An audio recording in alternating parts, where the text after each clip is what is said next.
ನನ್ನ ಹೆಸರು ರವಿ. ಊರಿನಲ್ಲಿ ನಾನೊಬ್ಬ ಯುವ ರೈತ. ನಮಗೆ ಊರ ಹೊರಗೆ ಹಚ್ಚ ಹಸಿರಾದ ಅಡಿಕೆ ತೋಟವಿದೆ. ತೋಟದ ನಡುವೆ ಒಂದು ಸಣ್ಣ ಪಂಪ್ ಹೌಸ್ ಮನೆ. ನಾನು ಹೆಚ್ಚಾಗಿ ಸಮಯ ಕಳೆಯುವುದು ಅಲ್ಲಿಯೇ. ಪ್ರಕೃತಿಯ ಮಡಿಲಲ್ಲಿ ಇರುವುದು ನನಗೆ ಬಹಳ ಇಷ್ಟ. ಆದರೆ ಆ ದಿನ ಪ್ರಕೃತಿಗಿಂತ ಸುಂದರವಾದದ್ದು ನನ್ನ ಮಡಿಲು ಸೇರುತ್ತದೆ ಎಂದು ನಾನಂದುಕೊಂಡಿರಲಿಲ್ಲ. ಅದು ಜುಲೈ ತಿಂಗಳ ಸಂಜೆ. ಆಗ ತಾನೆ ಸೂರ್ಯ ಮುಳುಗುವ ಹೊತ್ತು. ಆಕಾಶದಲ್ಲಿ ಕಪ್ಪ ಮೋಡಗಳು ಕವಿದಿದ್ದವು. ತಂಪಾದ ಗಾಳಿ ಬೀಸುತ್ತಿತ್ತು.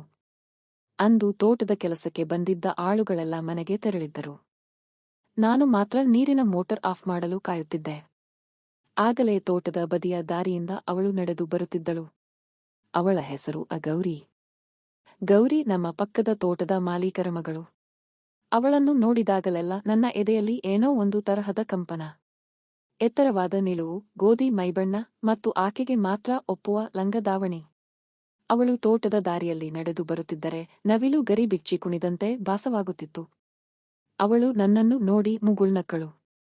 ಆ ನಗು ಎಂತಹ ಕಠಿಣ ಮನಸ್ಸನ್ನು ಕರಗಿಸುವಂತಿತ್ತು. ಏನ್ ರವಿ, ಇನ್ನೂ ಮನೆಗೆ ಹೋಗಿಲ್ಲವೇ? ಮಳೆ ಬರುವ ಹಾಗಿದೆ ಎಂದು ಕೇಳಿದಳು. ನಾನು ಅವಳ ಕಣ್ಣುಗಳನ್ನೇ ನೋಡುತ್ತಾ ನಿಂತೆ. ಅವಳ ಕಣ್ಣುಗಳು ಅದೆಷ್ಟು ಕಾಂತಿಯುತವಾಗಿದ್ದವು ಎಂದರೆ ಕತ್ತಲೆಯಲ್ಲೂ ದಾರಿ ತೋರಿಸುವ ದೀಪಗಳಂತಿತ್ತು. ಇಲ್ಲ ಗೌರಿ, ನಿನ್ನ ದಾರಿ ಕಾಯುತ್ತಿದ್ದೆ ಎನಿಸುತ್ತಿದೆ. ಈ ಮೋಡಗಳಿಗಿಂತ ನಿನ್ನ ಮುಂಗುರುಳು ಹೆಚ್ಚು ಕಪ್ಪಾಗಿವೆ. ಬಹುಶಃ ಮಳೆ ಅದಕ್ಕೆ ಬರುತ್ತಿದೆ ಅನಿಸುತ್ತೆ ಎಂದು ರೊಮ್ಯಾಂಟಿಕ್ ಆಗಿ ಹೇಳಿದೆ.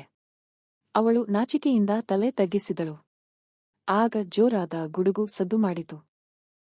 ನೋಡುತ್ತಿದ್ದಂತೆಯೇ ಮಳೆ ದುರ್ಯೆಂದು ಸುರಿಯಲಾರಂಭಿಸಿತು.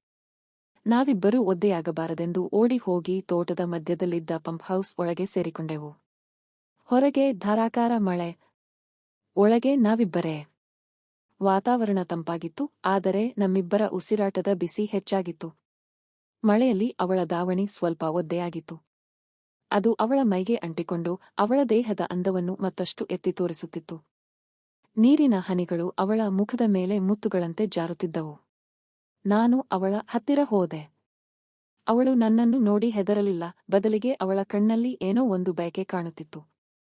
ಚಳಿ ಆಗುತ್ತಿದೆಯೇ ಗೌರಿ ಎಂದು ಮೆಲುಧ್ವನಿಯಲ್ಲಿ ಕೇಳಿದೆ.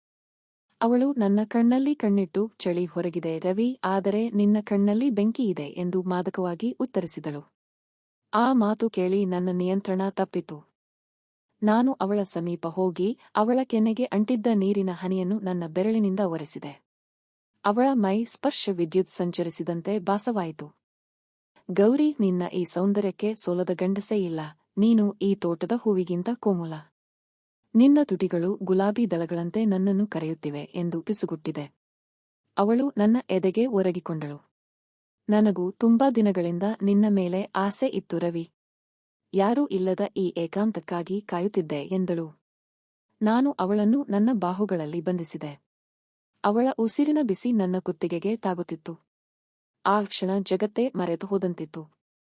ಹೊರಗೆ ಮಳೆಯ ಆರ್ಭಟ, ಒಳಗೆ ನಮ್ಮ ಪ್ರೇಮದ ಸಲ್ಲಾಪ. ನಾನು ಅವಳ ಸೊಂಟವನ್ನು ಬಳಸಿ ಹಿಡಿದೆ. ನಿನ್ನ ಈ ನಡು ಬಳುಕುವ ಬಳ್ಳಿಯಂತೆ ನನ್ನನ್ನು ಆವರಿಸಿಕೊ ಎಂದೆ. ಅವಳು ತನ್ನ ಬಿಗಿಯಾದ ಅಪ್ಪುಗೆಯ ಮೂಲಕ ಉತ್ತರ ನೀಡಿದಳು. ಅವಳ ದಾವಣಿ ಸರಿದಾಗ ಕಂಡ ಆ ದೃಶ್ಯ ಅಮೃತಶಿಲೆಯ ಬೊಂಬೆಗೆ ಜೀವ ಬಂದಂತಿತ್ತು. ಆ ಕ್ಷಣ ನಾವು ಕೇವಲ ಶರೀರಗಳಾಗಿರಲಿಲ್ಲ, ಎರಡು ಆತ್ಮಗಳು ಒಂದಾಗುವ ತವಕದಲ್ಲಿದ್ದೆವು. ಆ ಮಳೆಯ ಸಂಜೆ ನಾವು ಪ್ರಕೃತಿಯ ಸಾಕ್ಷಿಯಾಗಿ ಒಂದಾದೆವು. ಅಲ್ಲಿ ಯಾವುದೇ ಭಯವಿರಲಿಲ್ಲ, ಬಲವಂತವಿರಲಿಲ್ಲ, ಕೇವಲ ಪ್ರೀತಿ ಮತ್ತು ಕಾಮದ ಸಮ್ಮಿಲನವಿತ್ತು. ಅವಳ ಜೊತೆಗಿನ ಆ ಕ್ಷಣಗಳು ಸ್ವರ್ಗಕ್ಕಿಂತ ಮಿಗಿಲಾಗಿತ್ತು. ಮಳೆ ನಿಂತಾಗ ಕತ್ತಲಾಗಿತ್ತು. ಅವಳು ತನ್ನ ಬಟ್ಟೆಗಳನ್ನು ಸರಿ ಮಾಡಿಕೊಂಡು ಕೆಂಪಾದ ಮುಖದಿಂದ ನನ್ನನ್ನು ನೋಡಿ ನಕ್ಕಳು. ಇನ್ನು ಹೋಗ್ತೀನಿ ರವಿ ಎಂದಳು. ಮತ್ತೆ ಯಾವಾಗ ಸಿಗುವೆ ಎಂದು ಕೇಳಿದೆ. ಮೋಡಗಳು ಸೇರಿದಾಗ, ಮಳೆ ಬಂದಾಗ. ಮತ್ತೆ ಸಿಗೋಣ ಎಂದು ಕಣ್ಣು ಮಿಟುಕಿಸಿ ಕತ್ತಲೆಯಲ್ಲಿ ಮರೆಯಾದಳು. ನಾನು ಅವಳು ಹೋದ ದಾರಿಯನ್ನೇ ನೋಡುತ್ತಾ ನಿಂತೆ. ಆ ದಿನದ ಆ ಮಾದಕ ಕ್ಷಣಗಳು ಮತ್ತು ಅವಳ ಅಂದ ನನ್ನ ಮನಸ್ಸಿನಲ್ಲಿ ಅಚ್ಚಳಿಯದೆ ಉಳಿಯಿತು. ಇದು ನಮ್ಮಿಬ್ಬರ ನಡುವಿನ ಸಿಹಿ ರಹಸ್ಯವಾಗಿತ್ತು. ಮುಕ್ತಾಯ. ಪ್ರೀತಿ ಮತ್ತು ಆಕರ್ಷಣೆ ಎನ್ನುವುದು ಸಹಜ. ಅದು ಸರಿಯಾದ ಸಮಯದಲ್ಲಿ ಇಬ್ಬರ ಸಮ್ಮತಿಯಿಂದ ನಡೆದಾಗ ಅದು ಸುಂದರ ನೆನಪಾಗುತ್ತದೆ ಹೊರತು ದುರಂತವಾಗುವುದಿಲ್ಲ.